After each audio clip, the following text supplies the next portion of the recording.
ඔගොල්ලෝ අදත් එකතු වෙලා ඉන්නේ ෆිසියෝ විත් ෆිසියෝ ටොක්ස් විත් සචිර තවත් වීඩියෝයක් සමගින්.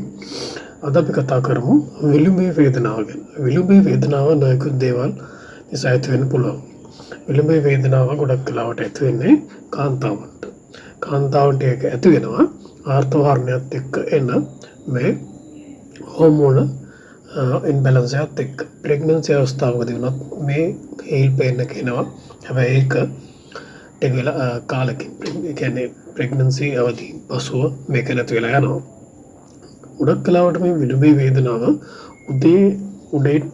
උදේට නැගිටලා තියෙන පළවෙනි අඩිය තියන හරි අමාරුයි. ඊට පස්සේ ටික වෙලාවක් යනකොට මේක ආයෙ නැති වෙනවා. ආයෙ වාඩි වෙලා ආයෙ නැගිටිනකොට ආයෙ මේ අමාරු වෙන්න පුළුවන්.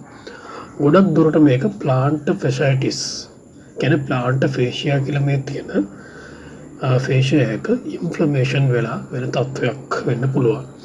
ඊට අමතරව කැල්කේනියල් ටෙන්ඩන් එකේ පොඩි රප්චර් එකක් වෙන්න පුළුවන්. නැත්නම් සබ්ටලර් ජොයින්ට් එකේ ප්‍රශ්නයක් වෙන්න පුළුවන්.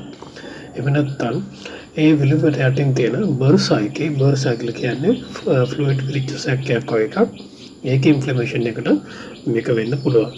එහෙම නැත්නම් අර වගේ ප්ලාන්ට් ෆැෂයිටිස් තත්ත්වයක් වෙන්න පුළුවන්. මේ හැම දෙයක්ම හීල් පේන් එකක්. එහෙම නැත්නම් විලුඹේ වේදනාවකට මුල කියන තත්ත්වයන් තමයි මේ හැම දෙයක්ම. අපි භෞතික චිකිත්සක ප්‍රතිකාරයක් කරන්න කලින් අපි හොඳ ඇසස්මන්ට් එකක් කරගෙන බලනවා. ඇත්තටම මොකද්ද කෝස් එක කියලා නැත්නම් අපිට හරි ට්‍රීට්මන්ට් එකක් දෙන්න අමාරුයි.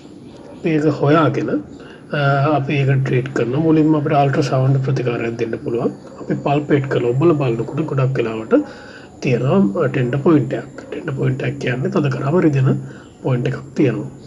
එතකොට අපි ඒකට අධිධ්වනි තරංග එහෙම නැත්නම් අල්ට්‍රාසවුන්ඩ් ප්‍රතිකාරයක් ලබා දෙනවා. ඊට පස්සේ ඒක හීල් වීම සඳහා ඒක උපකාරී වෙනවා. වේදනාව දිගින් දිගටම තියෙනවා නම් ටෙන්ස් ප්‍රතිකාරයක් අපි ලබා දෙනවා. ඒ කරන්ට් තෙරපි එකක් අපි ලබා දෙනවා. ඊට පස්ව අපිට හීට් එක පාවිච්චි කරන්න පුළුවන්.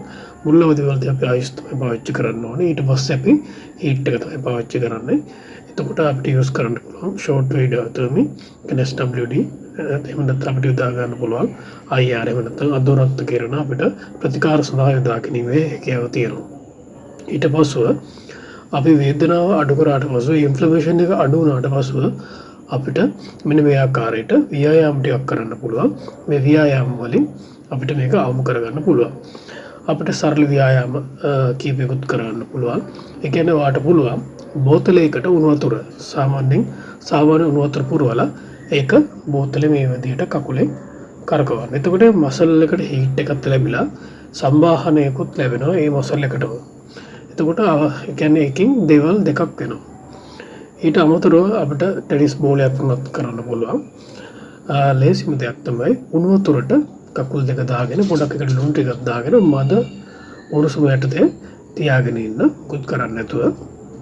ඒකත් ඒක ඉන්ෆ්ලමේෂන් එකක් ගොඩක් කාලයක් තිරවන අපි යූස් කරන හීට් එක. එතකොට ඒකත් උදව් වෙනවා. මෙතන දාලා තියෙන ව්‍යායාම ටිකත් කරන්න පුළුවන්. හැබැයි ගොඩක් මේවා හරියන්නේ නැත්තම් භෞතික චිකිත්සකෙක් ගාවට ගිහිල්ලා කන්සල්ටේෂන් එක කරගෙන එක්සර්සයිස් ප්‍රෝග්‍රෑම් එකයි ඊට වේදනාව දිගින් දිගටම තියෙනවා නම් ඔයාලට පුළුවන් ඉලෙක්ට්‍රොതെරපි ප්‍රතිකාරයකට යන්න.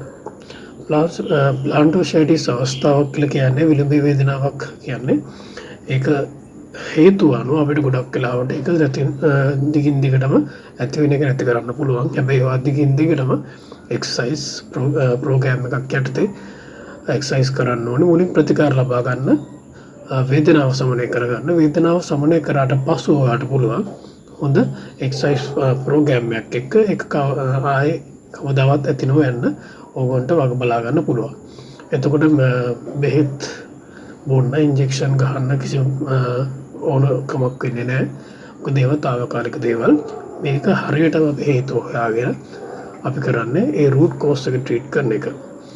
මම හිතනවා මේ අද කරපු වීඩියෝ එකෙන් හීල් පේන් එකෙන් නැත්තම් විලුඹේ වේදනාව ගොඩක් දුරට ආවම කරගන්න ඕගොල්ලන්ට පුළුවන් වෙයි කියලා.